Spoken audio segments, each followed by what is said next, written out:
خدا ہے تو ہمیں کہتا مقام کا بڑا بڑا کر انہی کی عزت سے چلے ہیں والے کو جاننے اپنی سجا کر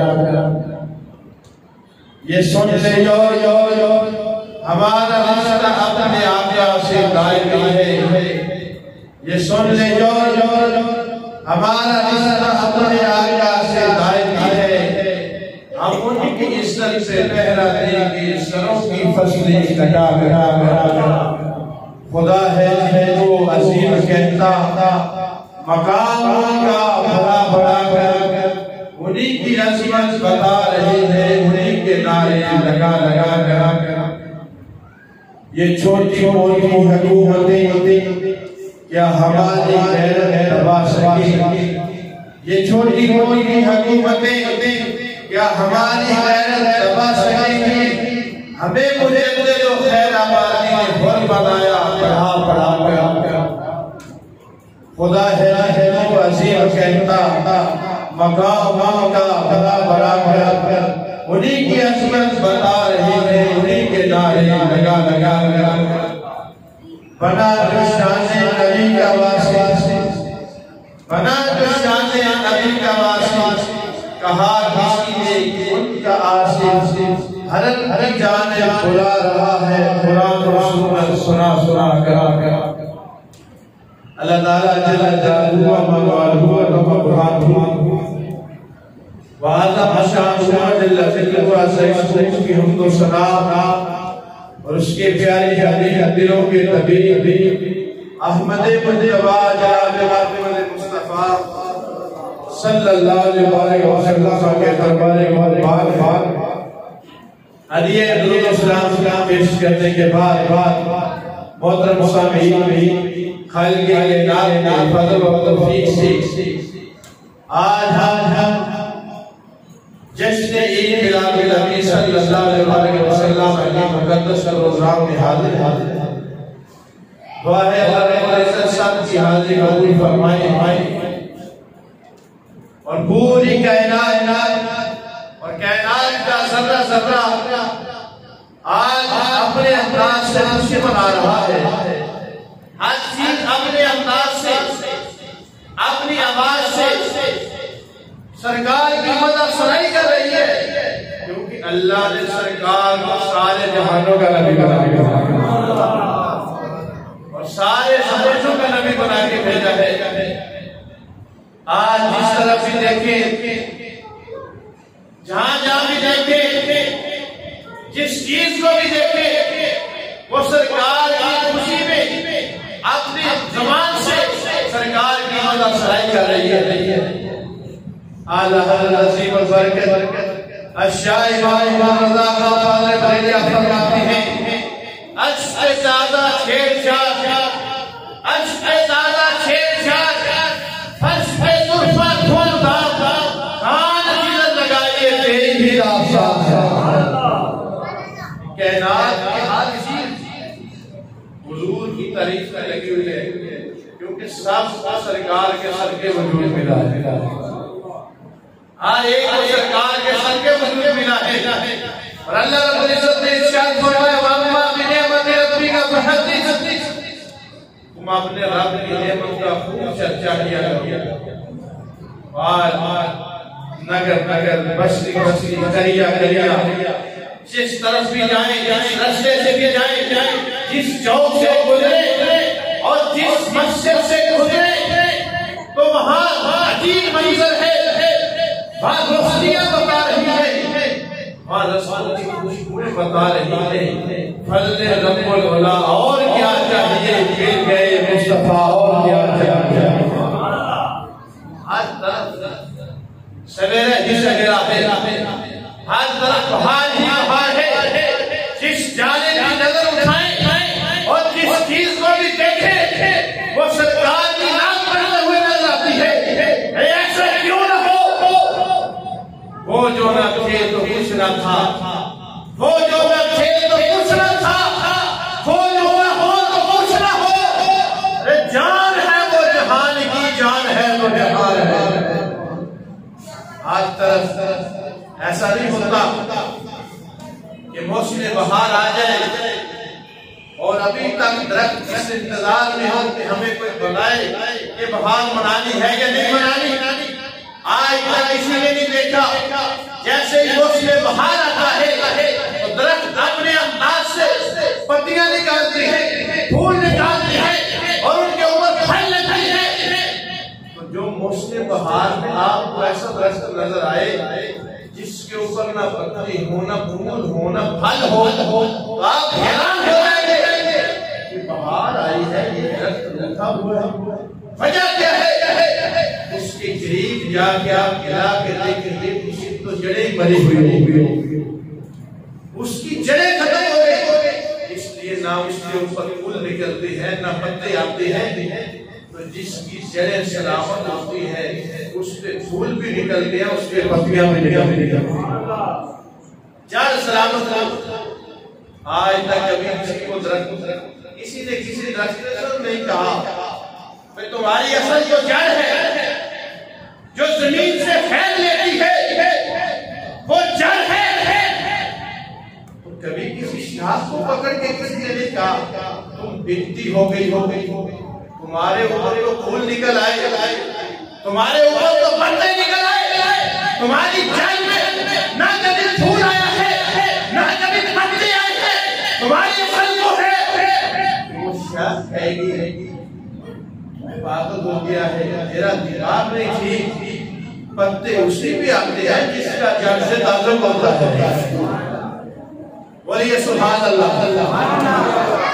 پتے اسی شاخ پہ آتے ہیں اور پھول اسی پہ نکلتے ہیں جس کا جڑ کے ساتھ تعلق ہوتا ہے. جڑ سے تعلق ختم ہو گیا تو پھر نہ پھول نکلتے ہیں نہ پتے نکلتے ہیں.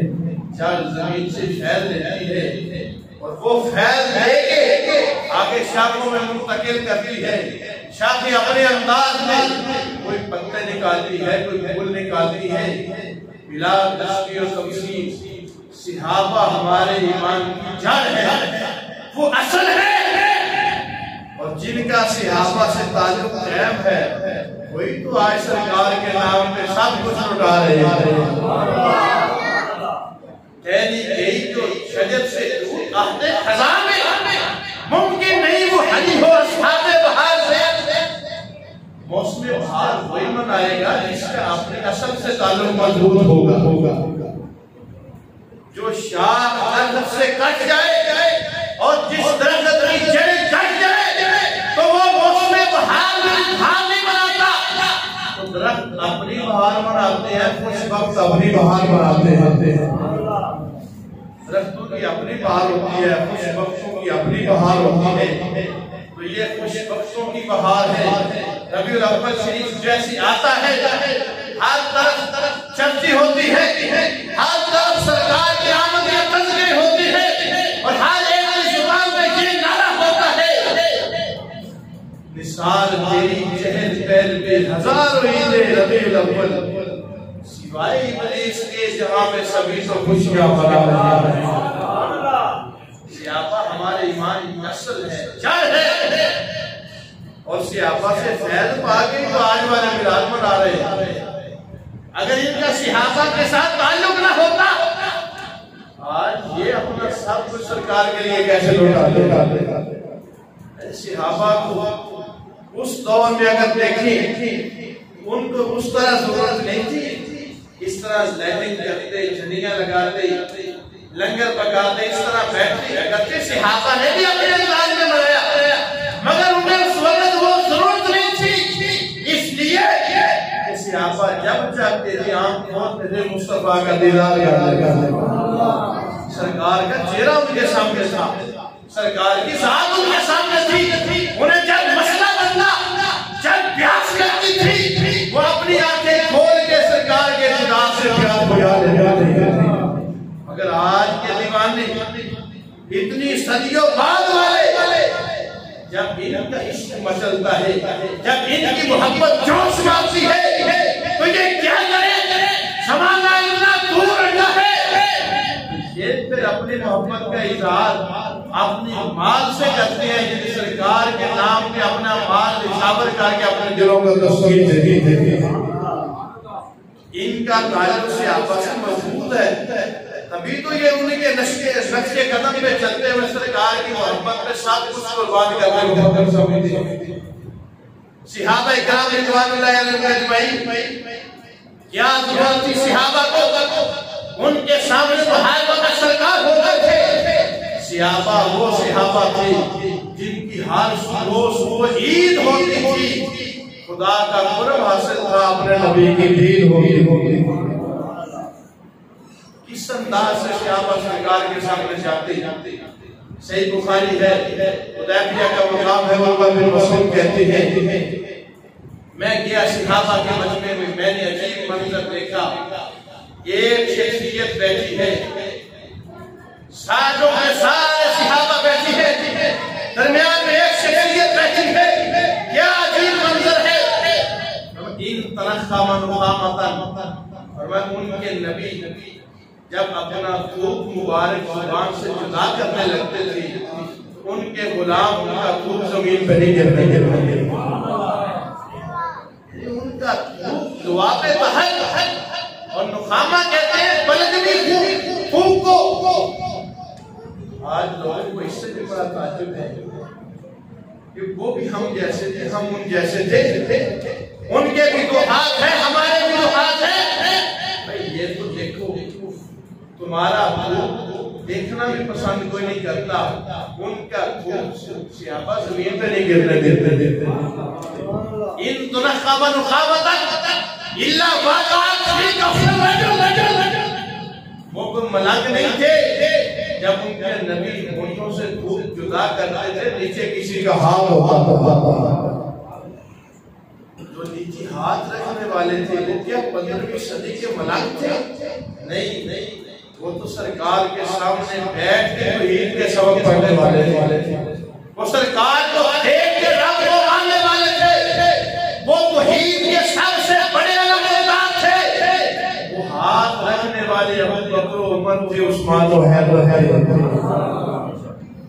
صحابہ کا نیچے ہاتھ ہوتا تھا تو سرکار کا دعا وہ زمین پہ نہ گرنے دیتے، اپنے ہاتھوں پہ لیتے، ادب پھر بھی بڑا تھا، سائز پہ جا کے کپڑے سے صاف کر دیتے، پانی سے دھو دیتے، ادب پھر بھی بڑا تھا۔ لیکن صحابہ نے تو اس سے بڑا کمال کیا، صحیح بخاری ہے، کیا کیا؟ القربہ کہتے ہیں فَدَالَ کا بِهَا وَجْهَهُ وَجِلْدَهُ، جس کو سرکار کا دعا مل جاتا تھا تو ہاتھوں پہ لگا کے اپنی ماتھے پہ لگا لیتا تھا، اپنی پیشانی پہ لگانے کو فخر سمجھتے تھے، اور اس انداز سے لگاتے تھے، یعنی اپنی پیشانی کا جھومر بناتے تھے۔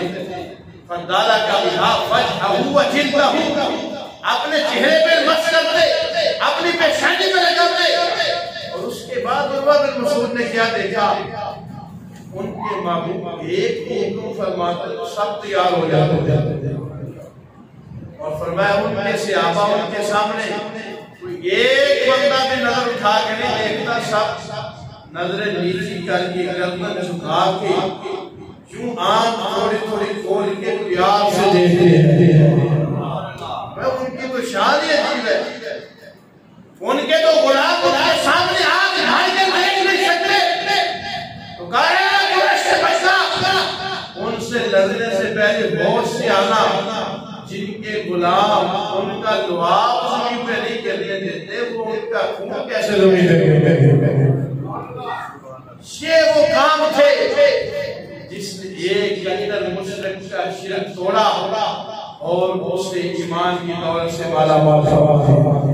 عروہ واپس گئے، اے کفار مکہ، میں تمہارا قاصد تھا، میں تجھے پیغام لینے آیا، لیکن دل اپنا میں وہیں چھوڑ آیا، میں انہی کا غلام ہو گیا ہوں۔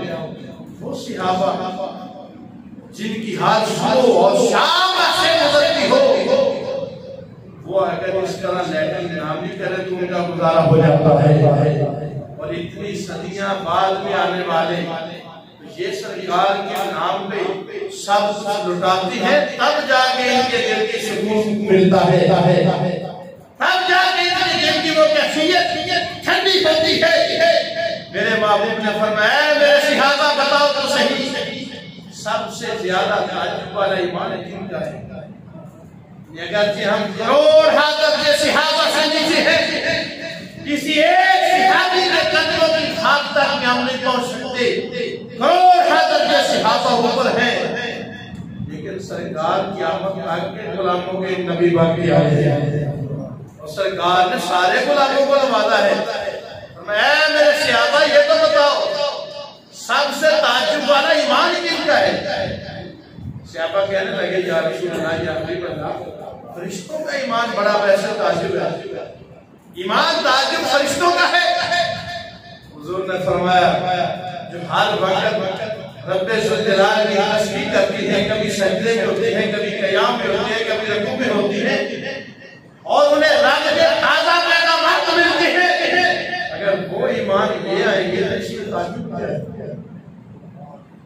تو صحابہ پھر کہنے لگے کہ اللہ کے انبیاء کا ایمان بڑا ویسے تعجب ہے۔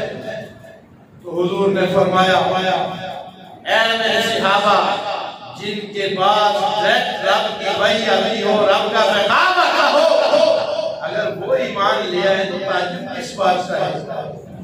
صحابہ کہنے لگے یا رسول اللہ یا حبیب اللہ، پھر ہمارا ایمان بڑا ویسے تعجب ہے۔ تو میرے کریم نے فرمایا اے میرے صحابہ یہ یاد رکھنا تم نے مجھے دیکھ کے رب کو مانا ہے، تم نے سورج پلٹتے دیکھا ہے، تم نے چاند کے دو ٹکڑے ہوتے دیکھے ہیں، تم نے پتھروں کو کلمہ پڑھتے دیکھا ہے، تم نے قرآن پڑھتے دیکھا ہے۔ صحابہ ایمان ان کا تعجب والا ہے، جنہوں نے رب کو بھی بن دیکھے مانا ہے، مجھے بھی بن دیکھے مانا ہے۔ صحابہ وہ میرے غلام جو قیامت تک آئیں گے، تم نے تو مجھے دیکھ کے رب کو مانا ہے، وہ مجھے بھی بن دیکھے مانیں گے، رب کو بھی بن دیکھے مانیں گے۔ یعنی سرکار نے قیامت تک کے اپنے ہر غلام کو نوازا ہے، اور اس انداز سے نوازا ہے۔ میں میرے صحابہ تم نے تو ساری چیزیں دیکھی ہیں، وہی اترتے دیکھی ہے، قرآن اترتے دیکھا ہے، سورج پلٹتے دیکھا ہے، چاند کے دو ٹکڑے ہوتے دیکھے ہیں، پتھر کلمہ پڑھتے دیکھے ہیں۔ ہمیں قیامت تک جو میرے غلام آئیں گے، نہ مجھے دیکھا ہے نہ رب کو دیکھا ہے، اور میں وہ مجھے بھی بن دیکھے مانیں گے، رب کو بھی بن دیکھے مانیں گے۔ اور اس سے بڑھ کے اگلی چیز کیا ہے؟ سرکار نے کہا اے میرے صحابہ یہ یاد رکھنا تمہارے سامنے وہی اترتی ہے، صحابہ وہ میرے غلام ان کے پاس قرآن کتابی شکل میں جائے گا، اور جتنا قرآن خطوں کے درمیان ہوگا وہ سارے کا سارا مان جائے گا، ان میں سے کوئی ایک زبر زیر کا بھی انکار نہیں کرے گا، سارے کا سارا مان جائے گا۔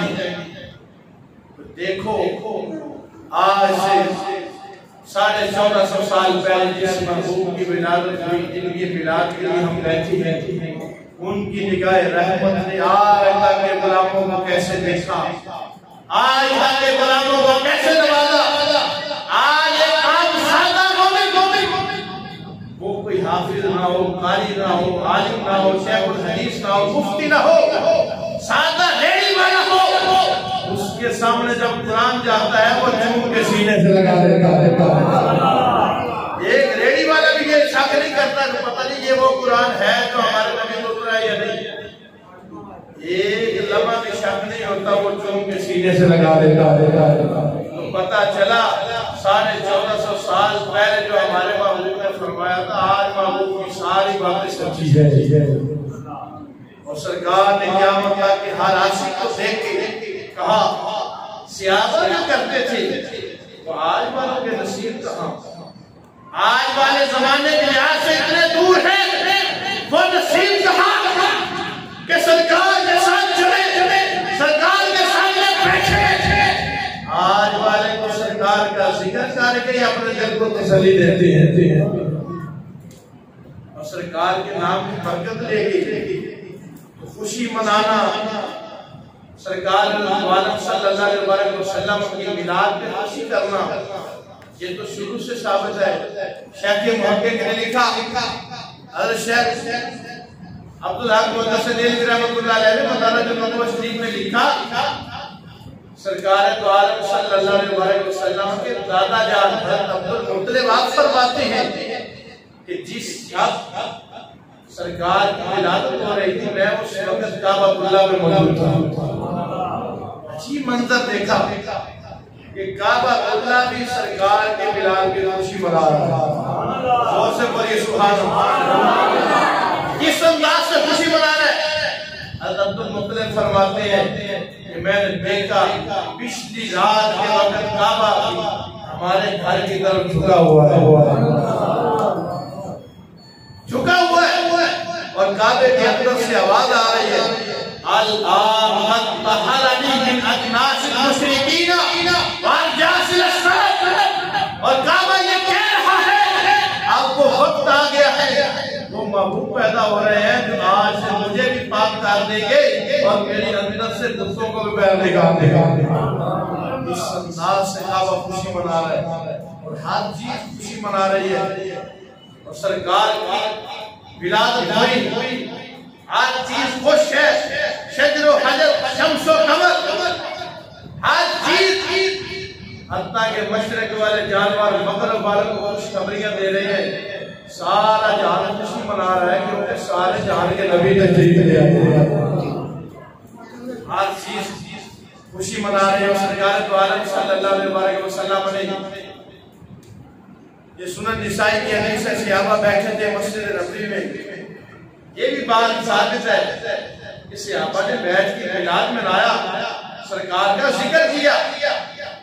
یعنی انداز اپنا اپنا ہوتا ہے. حضرت فاضل بریلوی فرماتے ہیں کہ ہاتھ دور کے تقاضوں کے مطابق نام بدل جاتا ہے. یعنی سرکار کی مدح سرائی تعریف تو ہر صورت میں ہوتی رہی، سرکار کی پیدائش سے پہلے بھی ہوتی رہی، صحابہ بھی کرتے رہے، پہلے انبیاء بھی کرتے رہے. اور رب ذوالجلال نے سب کے سامنے کیا تخلیق فرمائی تو رب نے سب سے پہلے سرکار کی تعریف فرمائی تھی. لیکن جیسے وقت گزرتا جاتا ہے تو نام بدل جاتا ہے. آج سرکار کے ذکر کرے، آپ کی پیدائش کا ذکر کرے، آپ کے معجزات کو بیان کرے، آپ کے والدین کی شان کو بیان کرے، آپ کی شان کو بیان کرے. ان ساری چیزوں کو اکٹھا کر کے آج اسے ہم محفل میلاد کہہ دیتے ہیں. یہ ساری چیزیں تو پہلے سے موجود ہیں، اصل موجود ہے، لیکن آگے زمانے کے لحاظ سے عرف میں آگے اس کا نام بدل جاتا ہے. سنن نسائی میں صحابہ مسجد نبوی شریف میں بیٹھے ہیں، میرے حضور آ گئے، فرمایا میرے صحابہ ما اجلسکم، کیوں بیٹھی ہے؟ یہ تمہارا جلسہ کیسا ہے؟ کس چیز نے تجھے بٹھایا ہے؟ کیوں بیٹھی ہو؟ صحابہ نے کہا یا رسول اللہ، یا حبیب اللہ، ہم بیٹھے ہیں اللہ کا ذکر کرنے کے لیے، اس کی حمد کرنے کے لیے، اس کی تسبیح بیان کرنے کے لیے کہ اس نے ہمارے اوپر کرم کیا، ہمارے اوپر اپنا فضل کیا اور ہمیں دین اسلام جیسا دین عطا فرمایا. یہ باتیں بیان کر کے آگے سے آپ نے وَمَنَّ عَلَيْنَا بِكَ، محبوب آپ کو بھیج کے رب نے ہمارے اوپر احسان فرمایا. ہم اس لیے بیٹھے ہیں، آپ کو بھیج کے جو رب نے ہمارے اوپر احسان فرمایا ہے ہم اس احسان کا تذکرہ کر رہے ہیں. وَمَنَّ عَلَيْنَا بِكَ، محبوب ہم سب کہہ رہے ہیں تم مل گئے تو دولت کونین مل گئی، اٹھتے نہیں ہیں ہاتھ میرے اب اس دعا کے بعد. تم مل گئے، اس سے بڑا اور کیا چاہیے، اور کیا احسان چاہیے؟ حضور نے فرمایا میرے صحابہ واقعی اس لیے بیٹھے جو مسجد نبوی میں بیٹھ گئے اس کی خبریں سچی دیتی ہوں. کیا انہیں اپنی مسجد کے جلسے کا نہیں پتا تھا؟ پتا تھا، مگر قیامت تک کے لوگوں کے لیے جواب بنانا چاہتے تھے کہ میرے عاشق جب محفل سجائے تو ان کا جواب کیا ہو. کیا صحابہ اس لیے بیٹھے تھے؟ واقعی اس انداز سے بیٹھے تھے یا رسول اللہ، یا حبیب اللہ؟ ہاں اسی لیے بیٹھے تھے. میں صحابہ کیا تم مجھے حلف دو گے؟ یا رسول اللہ ہم حلف دیتے ہیں کہ ہم اسی لیے بیٹھے تھے. حضور نے آگے فرما دیا میرے صحابہ میں نے شک کے لیے حلف نہیں لیا، میرے رب نے انعام بڑے گا انعام فرمایا، اور میں تمہیں بتا کے قیامت کا کہ اپنے عشق کو بتانا چاہتا ہوں۔ اے میرے صحابہ آج جو آئے بیٹھے ہو، فرمایا میرا رب فرشتوں کے سامنے تمہارا نام لے کے خوشی کا اظہار فرمایا۔ اے میرے فرشتوں دیکھو تو صحیح، جن کو میں نے اپنا حبیب دیا ہے وہ میری حبیب کی یاد بلا کے بیٹھ نہیں گئے، وہ سو نہیں گئے، وہ آج بھی راتوں کو جاگ کے میرے حبیب کی محفل سے جائے۔ میرے صحابہ میرا رب فرشتوں کے سامنے خوشی کرتا ہے، تمہارا نام لے کے خوش ہوتا ہے۔ اس حبیب کے میلاد میں بیٹھے ہیں، اس نبی کے میلاد میں بیٹھے ہیں۔ حضور فرماتے ہیں فضلت علی الانبیاء بست، فرمایا میرے رب نے مجھے 6 ایسی چیزیں دی ہیں جو اللہ نے مجھ سے پہلے کسی نبی کو عطا نہیں کی۔ انبیاء میں سے اللہ نے مجھے 6 چیزوں کے اندر فضیلت دی ہے۔ کون کون سی؟ فرمایا ارسلت الی الخلق کافہ، فرمایا میرے رب نے مجھے ساری مخلوق کا نبی بنا کے بھیجا۔ پہلے کوئی ایک زمانے کا نبی ہوتا تھا، ایک قبیلے کا نبی ہوتا تھا، ایک بستی کا نبی ہوتا تھا، ایک گاؤں کا نبی ہوتا تھا، ایک نوع ایک جنس کا نبی ہوتا تھا۔ فرمایا ارسلت الی الخلق کافہ، فرمایا جو بھی چیز کائنات میں موجود ہے میرے رب نے سب کا نبی بنا کے بھیجا۔ آگے اس کی تفسیر بیان فرما لی، فرمایا ما من شیء الا یعلمہ رسول اللہ صلی اللہ علیہ وسلم، فرمایا کائنات کی ہر چیز جانتی ہے کہ میں اللہ کا رسول ہوں۔ زمین کا ذرہ ذرہ، جمادات ہو، نباتات ہو، حیوانات ہو، کائنات کی ہر چیز کا اللہ نے مجھے نبی بنا کے بھیجا ہے۔ دوسری چیز کیا ہے؟ اور ارسلت الی الخلق کافہ، اور دوسری کیا ہے؟ فرمایا جعلت لی الارض مسجدا وطہورا، یہ سرکار کی قدم کی برکت ہے، یہ 12 ربیع الاول شریف تشریف لانے والے ساتھ کی برکت ہے۔ پہلے لوگوں کو ایک جگہ جانا پڑتا، ایک خاص مقام پہ جا کے سجدہ کرنا پڑتا، پھر نماز درست ہوتی۔ فرمایا جعلت لی الارض مسجدا وطہورا، فرمایا میرے قدم کی برکت سے رب نے پوری زمین کو پاک فرما دیا، پوری زمین کو پاک فرما دیا۔ فرمایا میرے غلام جب چاہے جہاں چاہے مسجد بنائے، اور جہاں چاہے نماز کا وقت ہو تو پاک جگہ پہ مصلی سے چاہے اللہ قبول فرمائے گا۔ جعلت لی الارض مسجدا وطہورا، اللہ نے میرے قدم کی برکت سے مٹی کو پاک کر دیا۔ صرف اس طرح ہی پاک نہیں کیا کہ نماز کا وقت ہو مصلی پہ چاہے نماز پڑھے، فرمایا نہیں، جو بندہ بیمار ہو اور پانی کی وجہ سے اس کی بیماری میں اضافہ ہوتا ہو اور وہ جنابت کی حالت میں ہو، تو فرمایا میرے قدم کی برکت سے اللہ نے مٹی جو پاک کر دی، وہ اس مٹی پہ ہاتھ لگا کے تیمم کرے اللہ اسے ظاہری پاکی بھی عطا فرما دے گا۔ تیمم کرے اللہ ظاہر بھی پاک فرما دے گا، باطن بھی پاک فرما دے گا۔ یہ سرکار کے قدم کی برکت ہے، یہ 12 ربیع الاول شریف تشریف لانے والے ذات کی برکت ہے۔ اور تیسری کیا چیز ہے؟ فرمایا مصیبتوں میں روب، میرے رب نے روب کے ساتھ میری مدد کی ہے، روب کے ساتھ۔ فرمایا میرا دشمن میری تلوار کے نیچے اس وقت بھی کامتا ہے، اور ایک مہینے کی مسافت میں بیٹھا ہو تو وہ بھی یوں ہی کامتا ہے جیسے تلوار کے نیچے ہے۔ یعنی گھوڑا مسلسل سفر کرتا رہے، ایک مہینے تک جتنا سفر کرتا ہے، فرمایا اتنا دور دشمن میرا اپنے گھر میں بیٹھ کے میرا نام سن کے کامتا رہتا ہے، اور اس انداز سے کامتا ہے کہ جس طرح وہ میری تلوار کے نیچے ہے۔ اور آگے میرے محبوب نے فرمایا احلت لی الغنائم، فرمایا پہلے صدقات یا اس طرح جو مال غنیمت اکٹھا ہوتا تھا وہ آگ آ کے جلا دیتی تھی تب جا کے قبول ہوتا تھا۔ فرمایا آپ تم کافروں سے جہاد کرتے ہو، جنگ کرتے ہو، جو مال تمہارے حصے میں آتا ہے کھاتے قوم ہو لیکن قبول تمہارا اللہ کرتا ہے۔ میرے لیے میرے رب نے مال غنیمت بھی حلال فرما دیا ہے اور خاتمہ بھی النبیون، اور سب سے بڑی یہ خوبی ہے حضور فرماتے ہیں مجھے بھیج کے اللہ نے نبوت کا دروازہ بند فرما دیا۔ ایک نبی آتا ہے وہ جب تشریف لے جاتے زمانے میں پھر فساد ہوتا، زمانے میں پھر بگاڑ آتا، پھر نئے نبی کی ضرورت آتی۔ یہ آمنہ کے لال کا کمال ہے جس وقت میں آئے ہیں اور یوں ساری بہاروں پہ چھائے ہیں، اب قیامت تک زمانے بھی سارے حضور کے ہیں، دیوانے بھی سارے حضور کے ہیں۔ میں آپ کوئی کمی رکھی نہیں۔ 23 سالہ دور نبوت میں سرکار نے وہ کام کیا جس کے قیامت تک کوئی نظیر نہیں ملتی، کوئی مثال نہیں ملتی، کوئی کمی چھوڑی نہیں۔ ہر لحاظ سے اللہ نے اپنے حبیب کو اتنا پاورفل، اتنا کمالات بنایا، باکمال بنایا کہ کسی ایک ہی آنے کی کوئی گنجائش نہیں۔ اس انداز سے فرمایا مجھے بھیج کے رب نے نبوت کا دروازہ بند فرما دیا، اور 23 سالہ مختصر دور نبوت میں سرکار نے وہ کام کر دکھایا جو بڑی بڑی زندگیوں میں لوگ نہ کر سکے، اور قیامت تک امت کے لیے نشان مقرر فرما دیا۔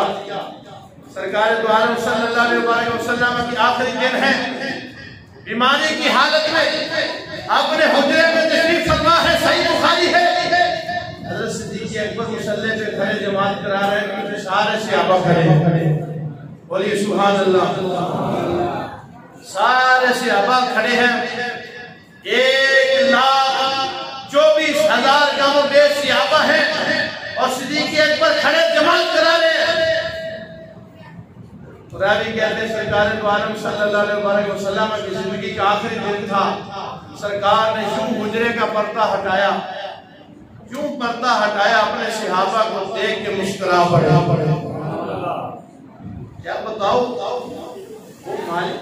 وہ مالک خوش نہیں ہوتا جس نے پودا لگایا اور آج اس کا وہ باغ تیار ہو چکا اور پھل آ گیا ہو، وہ اسے دیکھ کے خوش نہیں ہوتا۔ مصطفیٰ کریم کے 23 سالہ نبوت، امام بھی امت کو دیا، نمازی بھی دیے، حضرت صدیق اکبر کی امامت میں سب کو کھڑے دیکھ کے میرے مصطفیٰ مسکرا پڑے، اور حضور مسکرائے تو انداز کیا تھا، انداز کیا تھا۔ آج لوگ کہتے ہیں نبی کا خیال نماز میں آئے تو نماز ٹوٹ جاتی ہے، میں نے کہا ادھر صرف خیال نہیں آیا تھا، جمال بھی آیا تھا، خیال نہیں آیا تھا، جمال بھی آیا تھا۔ بخاری کے لفظ میں جب سرکار مسکرائے تو صحابہ کہتے سرکار کے دانتوں سے نکلنے والی روشنی سامنے دیوار پہ پڑی۔ جب ہم نے دیکھا تو صحابہ کہتے ہم نے ارادہ کر لیا، پختہ ارادہ کر لیا کہ نماز بعد میں پڑھیں گے، پہلے چہرے مصطفیٰ دیکھیں گے۔ کیسا چہرہ تھا؟ کأنہ برکت مصحف، کأنہ وجہہ برکت مصحف، سرکار کا چہرہ اسی طرح یوں کھلا ہوا تھا جیسے کھلا قرآن ہے۔ صحابہ کہتے ہیں ہم نے ارادہ کر لیا نماز بعد میں پڑھ لیں گے، پہلے رخ مصطفیٰ دیکھیں، سرکار کا چہرہ دیکھیے۔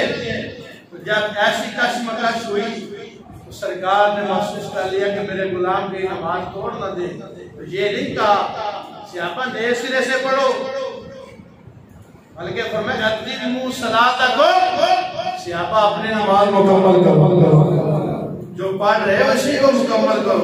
اس نبی کا ملاد ہے، اس محبوب کا ملاد ہے جنہوں نے 23 سالہ مختصر دور میں امت کو وہ راہ دی اور وہ دین دیا کہ جس کے بعد قیامت تک کوئی نیا نبی نہیں آ سکتا۔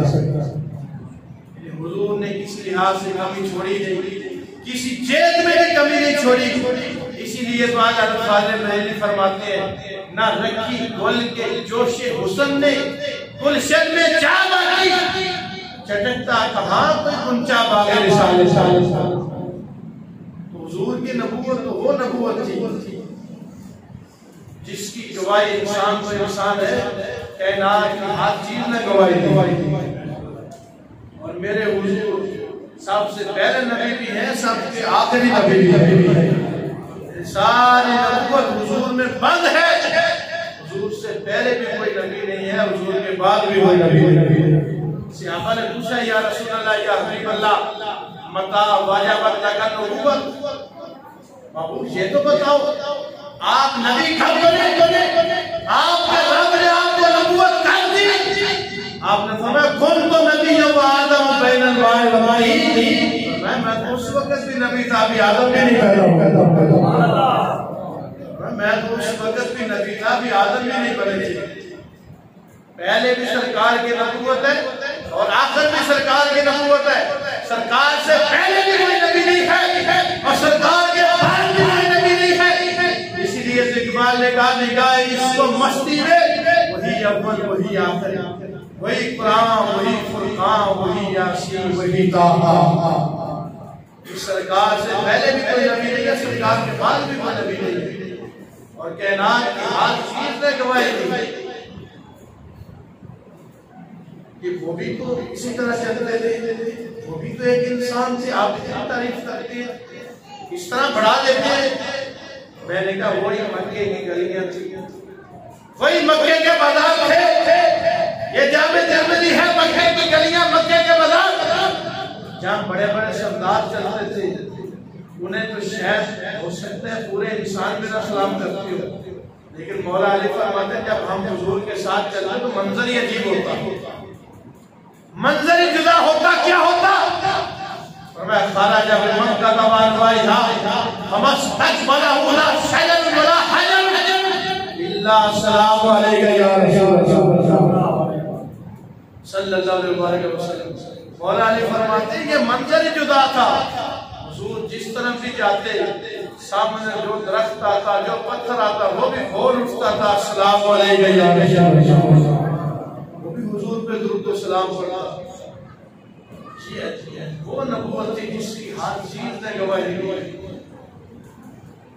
آج انسان سے انسان ہے سرکار دو عالم صلی اللہ علیہ وسلم کی مدح سرائی اور آپ کی تعریف یہ بیان کرتے ہیں راتیں ختم ہو جاتی ہیں دن ختم ہو جاتے ہیں زندگیاں ختم ہو جاتی ہیں مگر میرے مصطفیٰ شان کا ایک باب بھی مکمل نہیں ہوتے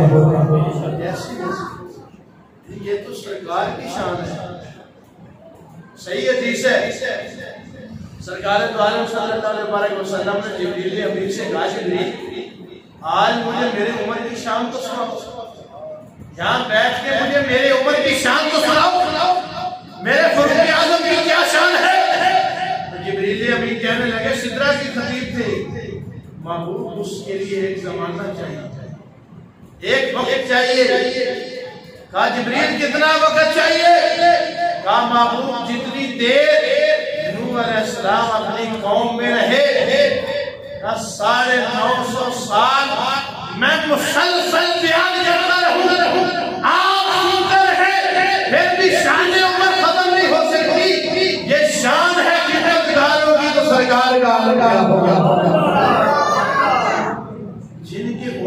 شان ختم نہیں ہو سکتی اور فرمایا ان عمر حسنات من حسنات ابی بکر عمر تو ابو بکر کی ایک نیکی ہے جن کے غلاموں کی شان کا یہ عالم اس آقا کی شان کا عالم کیا ہوگا یعنی زندگیاں گزر جائے کتنی زندگیاں گزر گئی اور سب نے آخر میں یہی کہا کہ کیا کہیں ایک باپ بھی نہیں پورا ہوتا جس طرح بھی جائے ہر کوئی اپنے اپنے وقت میں سرکار کی تعریف سے برکت لیتا ہے تو ہم کہاں حضور کی تعریف کر سکے حضور کا میلاد بیان کر سکے آپ کی نعت بیان کر سکے یہ تو ان کا کرم ہے وہ جب چاہتے ہیں جس سے چاہتے ہیں اپنی تعریف کروا دیتے ہیں اقبال کہتے ہیں 1000 بار بشویم دہن سے مشک و گلاب، کہتے سرکار کا نام تو اتنا پاک اور اتنا اعلیٰ ہے،